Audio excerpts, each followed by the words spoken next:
Bienvenue à l'économie du déclin, à The Economy of the Collapse. Aujourd'hui, quand Dieu disparaît, quelque chose prend sa place.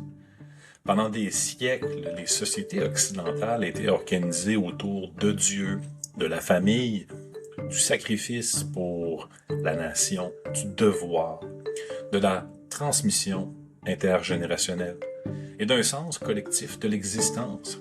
Puis, progressivement, nous avons retiré le christianisme du centre des sociétés occidentales.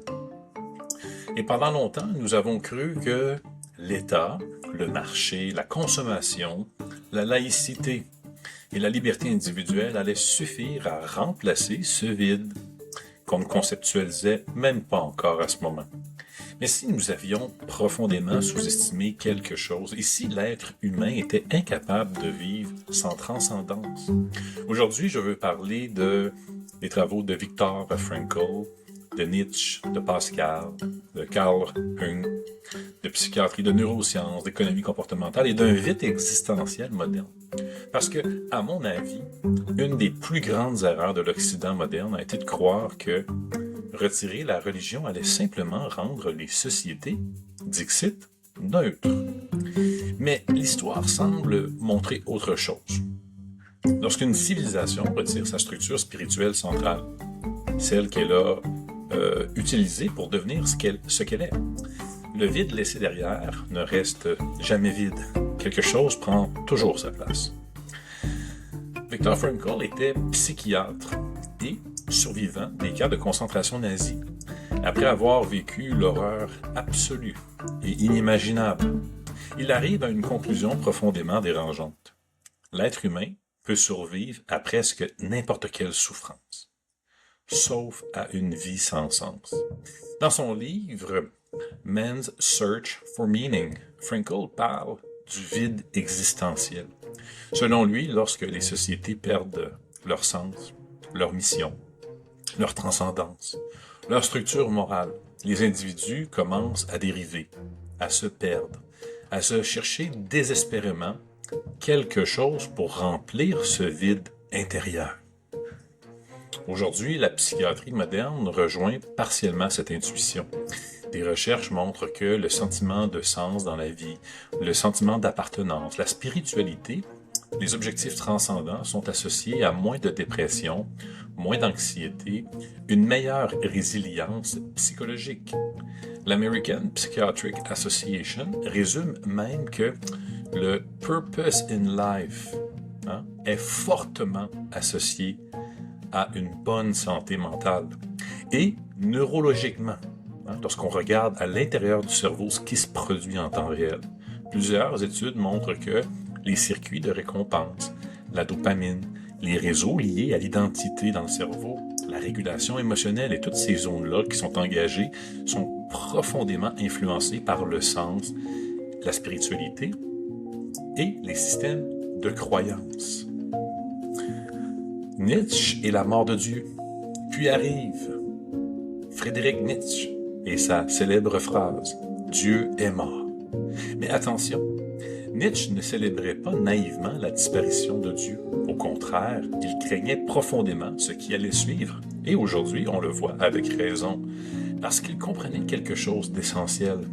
Lorsqu'une société perd son fondement spirituel, ce même fondement qui lui a permis d'être ce qu'elle est, elle ne devient pas rationnelle et neutre, contrairement à ce que les proposants de la laïcité ont toujours cru. Elle cherche alors de nouveaux absolus. Le terme est important, absolu. Et là, on a vu la montée explosive de tous les absolus qui finissent en ism, en ist, en im. On peut penser à tous ces absolus-là. C'est toujours des raccourcis intellectuels qui mènent à une vision absolue. Et c'est un besoin pour les gens d'adhérer ensuite, à travers ce vide-là, à un nouvel absolu qui donne un sens à leur existence. Et peut-être que c'est exactement ce qui est arrivé à l'Occident moderne. Blaise Pascal écrivait déjà, il y a des siècles, que l'homme cherche constamment le divertissement pour éviter de faire face au vide intérieur. Et regardons notre époque. TikTok, de la dopamine instantanée, de la pornographie, de la consommation, de la validation numérique des réseaux sociaux, de l'hyperstimulation constante. Peut-être que notre civilisation entière est devenue une immense machine à éviter le silence intérieur. Carl Jung croyait que les symboles, les mythes, les archétypes religieux ne disparaissent jamais réellement. Parce que lorsqu'on les supprime, ils reviennent tout simplement sous d'autres formes, parce que le cerveau en a besoin. Et c'est peut-être ici qu'on comprend maintenant une partie du chaos moderne. Parce que l'être humain semble être incapable de vivre sans passion. La passion à la Frankel. Et encore moins sans une passion collective. Alors quand la religion recule, qui donnait cette passion, qui donnait cette direction, ce sens à la vie, en établissement ce qui est bien, ce qui est bon, ce qui est mal, ce qui est mauvais, il y a tout simplement quelque chose d'autre qui prend sa place.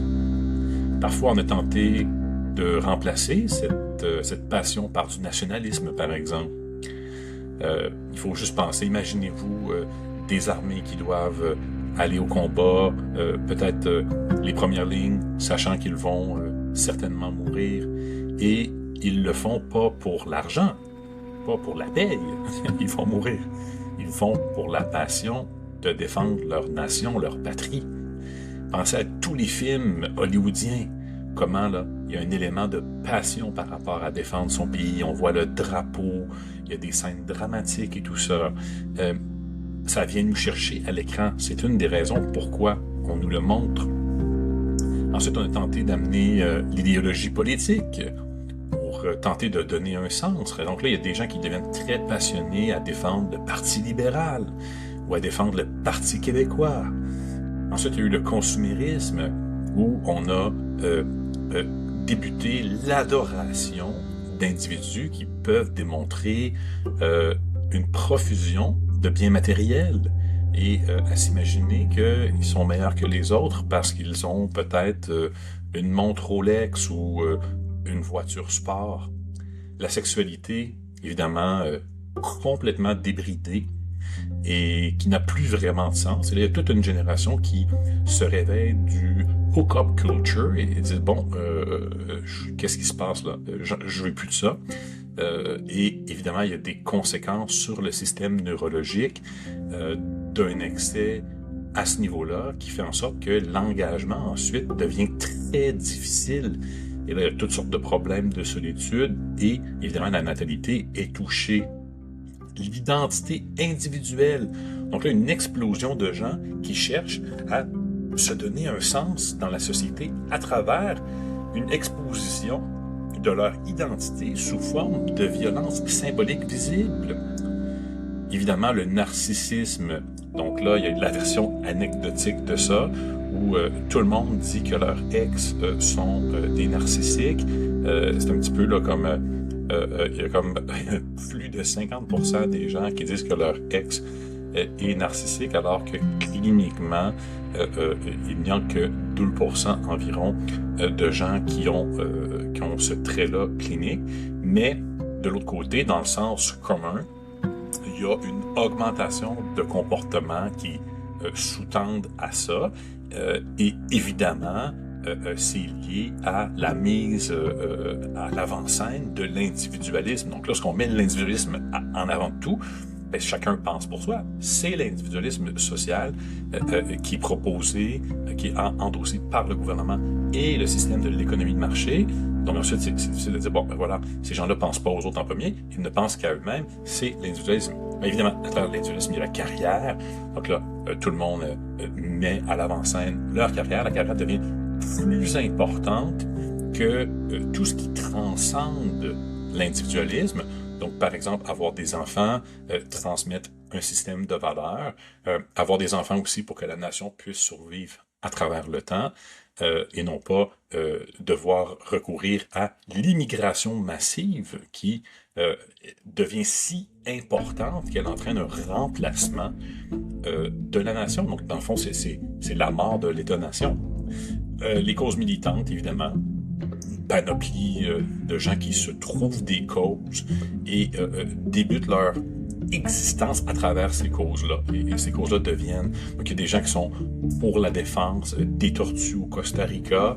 Il y a des gens qui sont pour la défense de toutes sortes d'animaux à différents endroits, pour la défense de la théorie du genre et de la castration d'enfants de 10 ans.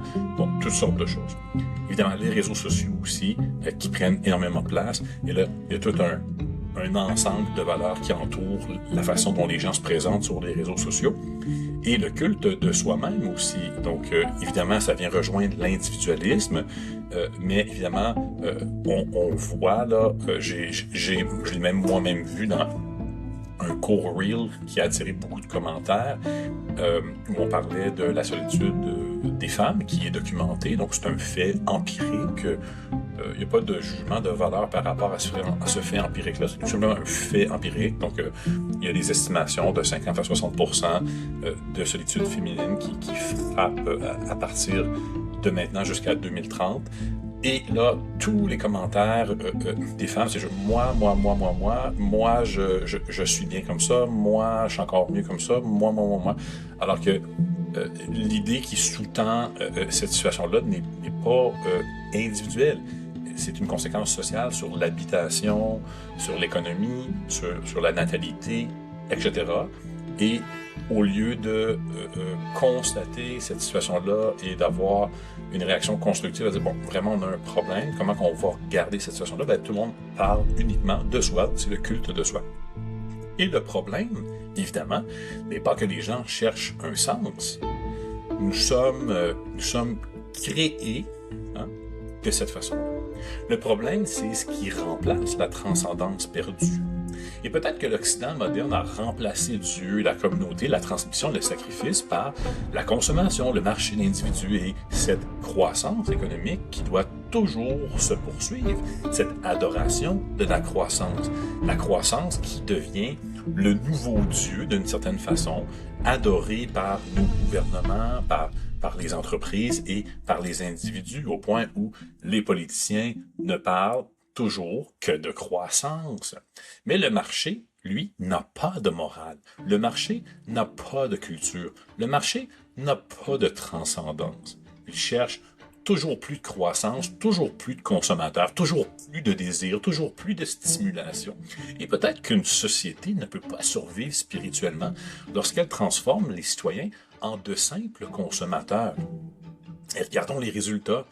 Nous avons une crise de sens, une dépression dans nos sociétés qui est inégalée, de l'anxiété incroyable, chute de natalité catastrophique et qui mène à l'extinction civilisationnelle dans quelques générations, isolement terrible, fragmentation sociale jamais vue, les dépendances en explosion, hyper-individualisme qui devient toxique, qui entraîne une perte de la famille, perte de tout type de sacrifice qui dépasse l'individu, perte de transmission.